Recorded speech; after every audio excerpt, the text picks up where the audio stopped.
Bienvenidos amigos a su programa La Oralidad en los Procesos Civiles.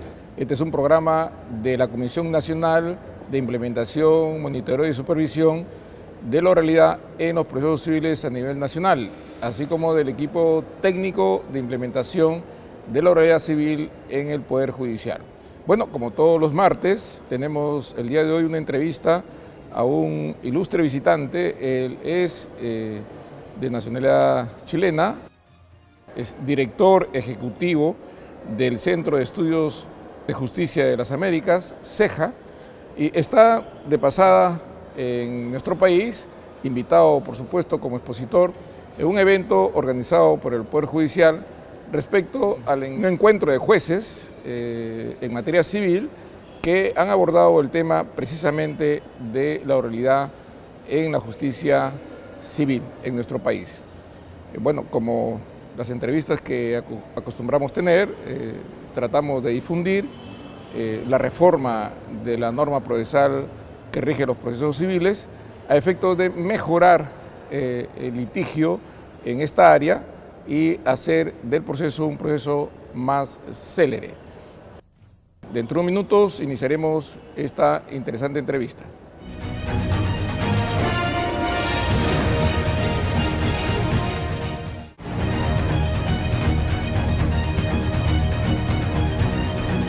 Iniciaremos la entrevista con nuestro ilustre invitado, don Jaime. Gracias por aceptar la invitación. El día de hoy usted ha expuesto sobre temas vinculados a la oralidad. ¿Cuál ha sido la razón de su exposición? ¿Qué cosa ha buscado con su exposición? Tenemos entendido que usted viene acompañándonos de hace ya unos años, un año, 2 años, para que este proyecto salga adelante.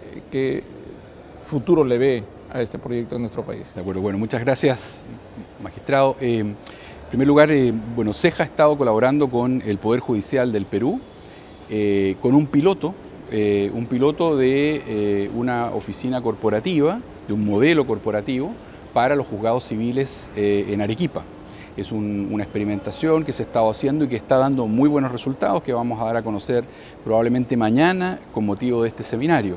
Y el encuentro nacional, el seminario sobre oralidad en materias civiles que hemos estado desarrollando, a lo que apunta es justamente instalar un modelo de solución de conflictos en materia civil que permita incorporar la oralidad a un proceso que obviamente tiene una demanda y una contestación de la parte contraria, que es escrita, y que sin embargo aprovecha lo mejor de la oralidad para generar información de calidad, de manera que los jueces y juezas puedan tomar decisiones con una información de mayor rigor y estándar. Pero para eso, disculpe, tiene que convocar a una audiencia. Exacto. Bueno, justamente lo que hemos planteado y lo que está aplicándose experimentalmente en Arequipa y ahora también en Lima y en Trujillo es un proceso civil con 2 audiencias.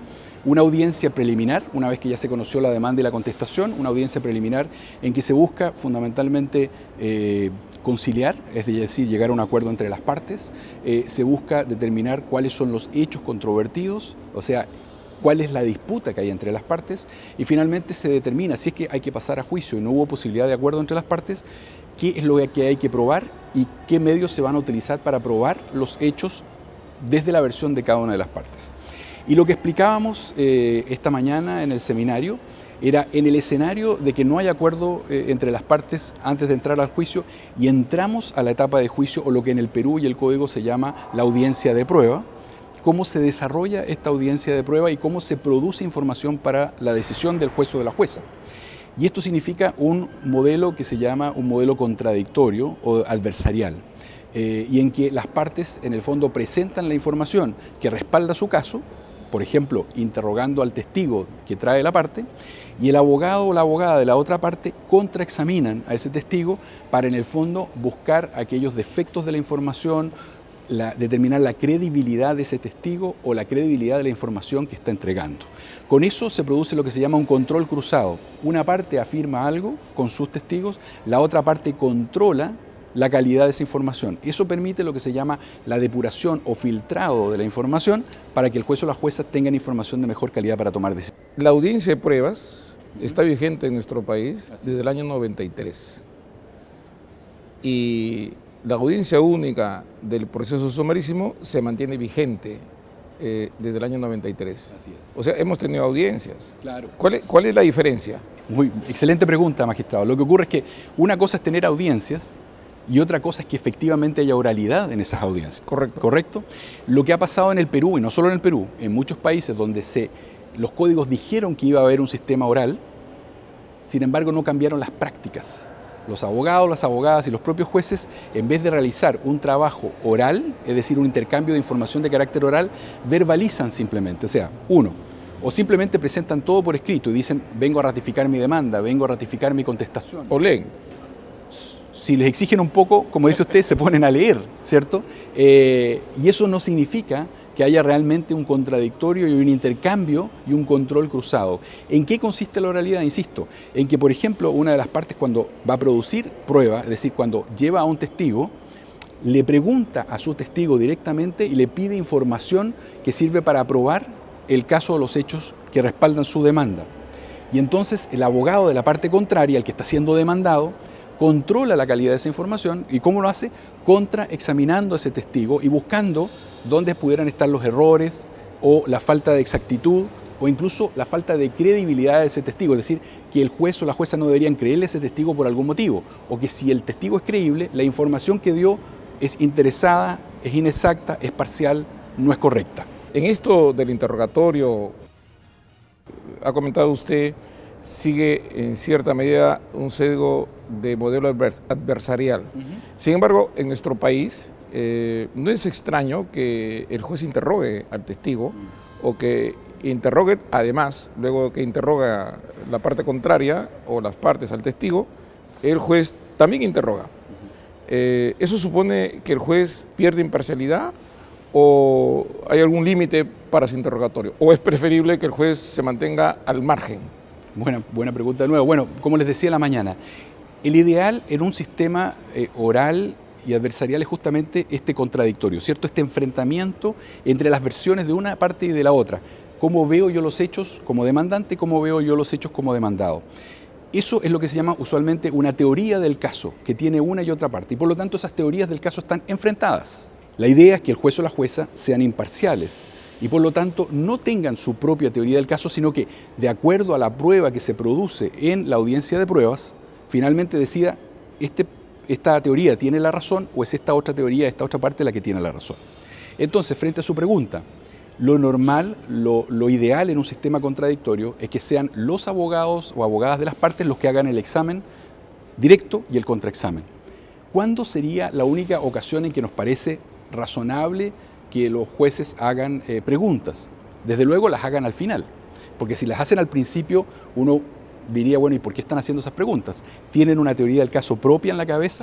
Pierde imparcialidad. Se estila en el Perú, digamos, que cuando el juez pregunta, hace las preguntas después que las partes han interrogado. Eso es de luego, claro. No interviene ahí, sino que se reserva y al final... Eso es de luego razonable, pero lo razonable también, si hace esas preguntas al final, es que esas preguntas sean esencialmente aclaratorias. Es decir, que no pregunte sobre hechos que no fueron consultados por las partes, que no explore más allá de lo que es el marco del debate o la discusión entre las partes, porque si no, insisto, está creando de alguna manera una teoría alternativa. Pero si necesita aclarar algo y es indispensable, hará la pregunta. Amigos, estamos con el doctor Jaime Arellano, una entrevista importante vinculado a los asuntos de oralidad en el proceso civil. Vamos a hacer un pequeño corte y retornamos en unos minutos.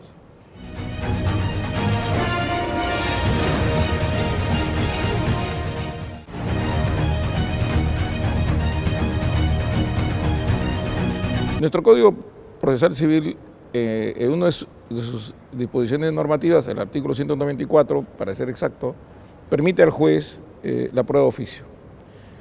Y claro, le pone límites, ¿no? No puede preguntar sobre hechos que no están en el proceso. La fuente de su actividad probatoria tiene que estar en el proceso. Y además tiene que ser supletoria a la actividad de las partes. Si esto lo llevamos al interrogatorio, no escaparía a esa norma el hecho de que supletoriamente, sobre los hechos que las partes discutan, pueda él actuar, digamos, interrogando. Claro, pero el problema está en que la decisión sobre qué preguntas hacer y si contraexaminar al testigo o no es una decisión estratégica de las partes. Las partes son las que saben qué es lo que necesitan probarle al tribunal para que triunfe su teoría del caso, su versión de los hechos. El problema es que cuando el juez o la jueza, aun cuando esté dentro de ese marco, intervienen haciendo preguntas que las partes no han formulado, es posible, no digo que sea absoluto, pero es posible que esté pasando a llevar una estrategia de una de las partes. Por ejemplo, una parte decidió que no iba a preguntar sobre un tema, aunque podía hacerlo. ¿Por qué? Porque la información no le favorecía parcialmente o no ayudaba a crear en el juez la convicción que necesitaba. Pero luego llega el juez o la jueza y hace la pregunta. Entonces pasa a llevar la estrategia de las partes. Si creemos en un sistema adversario en que las partes van refinando la información por la vía del control cruzado, entonces el juez o la jueza debieran mantenerse en esto al medio, imparciales, y en lo posible no formular preguntas, a no ser que realmente lo que necesiten sea aclarar algo que ya fue consultado, pero no abrir una línea de interrogación distinta de aquella que ya fue abierta. Entiendo, todavía está dentro del margen o del marco de los temas tratados o de los temas, digamos, de la controversia. Pero las partes decidieron no hacer la pregunta por algún motivo. Romper con esa estrategia altera la esencia de un sistema adversario en que formular la pregunta, insisto, realizar el contraexamen, qué preguntas hacer en el contraexamen, objetar las preguntas o no, son todas decisiones estratégicas de las partes, que saben mejor que nadie qué es lo que quieren probar, cómo quieren probarlo y por qué quieren probarlo. Bueno, es un tema a debatirse, ¿no? A discutirse, no hay un dogma. No hay un dogma y desde luego el código lo puede permitir, por cierto, claro, pero otra cosa es qué es lo que está buscando uno con un sistema. El Código Procesal Civil tiene un ingrediente publicístico fuerte, aunque tiene también presencia privatística también bastante consolidada. Pero esta actividad del juez activista, procesalmente hablando, no en el fondo, sino en la actividad procesal, es un asunto que viene en nosotros desde el año 93. Claro. Pero eso es un tema seguro que se va a tratar cuando se replantee la normatividad del Código Procesal Civil y que por ahora estamos tratando de aprovechar al máximo la presencia del juez en las audiencias a efecto de aspirar a información de calidad y poder tener mayores elementos para decidir la controversia. Y como dice usted, magistrado, además lo que ocurre es que la presencia del juez o de la jueza en la audiencia preliminar o en la audiencia de juicio, entre otras cosas, tiene la importancia de que este juez o jueza conducen la audiencia. Por lo tanto, aprovechan de la mejor manera posible el tiempo disponible que tiene el aparato estatal para resolver los conflictos y por otro lado, por lo tanto, evita, por ejemplo, preguntas o líneas de preguntas que siguen repitiéndose y que no aportan información nueva. Eso es parte de la conducción. Y por otro lado, un tema que no tratamos, diría yo hasta el momento en el encuentro, pero puede ocurrir mañana, tiene que ver con la gestión de casos. Porque lo que sí pueden hacer los jueces, más que intervenir en la cuestión de fondo, alterando el proceso, es cómo se resuelve, cuál es la vía o el track o la pista de solución del conflicto y entonces sugerir, ayudar a las partes, por ejemplo, a determinar cuáles son los hechos controvertidos para avanzar en eso. La gestión del caso sería para la audiencia preliminar. Por ejemplo, o para decidir qué procedimiento usar. ¿Nos vamos a un procedimiento ordinario o nos vamos a un sumario? Claro, el juez puede adecuar la vía. Llevamos esto a... hay visos de un acuerdo, no se logra la conciliación. Incluso dentro del proceso, pero puede que haya posibilidades de una mediación externa, se reenvía una mediación a una conciliación externa, vuelve al proceso, pero el juez ve posibilidades de conciliación, suspende, busca conciliación, es decir, el juez o la jueza debieran tener destrezas para gestionar los casos, buscar cuál es el vehículo más adecuado para la solución de este conflicto en particular, para administrar los tiempos dentro del proceso y también para generar acercamientos entre las partes y proponer incluso vías de solución, que es lo esencial de la conciliación. Amigos, eso es todo por hoy. Vamos a tener secuencias de entrevistas en las siguientes semanas y vamos a abordar, como hemos comentado, temas vinculados a la reforma del proceso civil en nuestro país.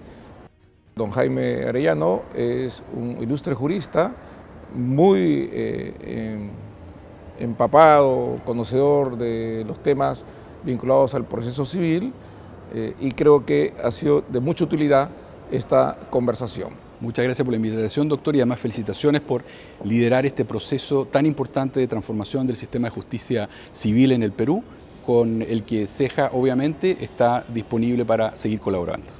Ese es todo por hoy, estimados amigos. Estamos en Justicia TV en el programa Oralidad en el Proceso Civil. Muchas gracias.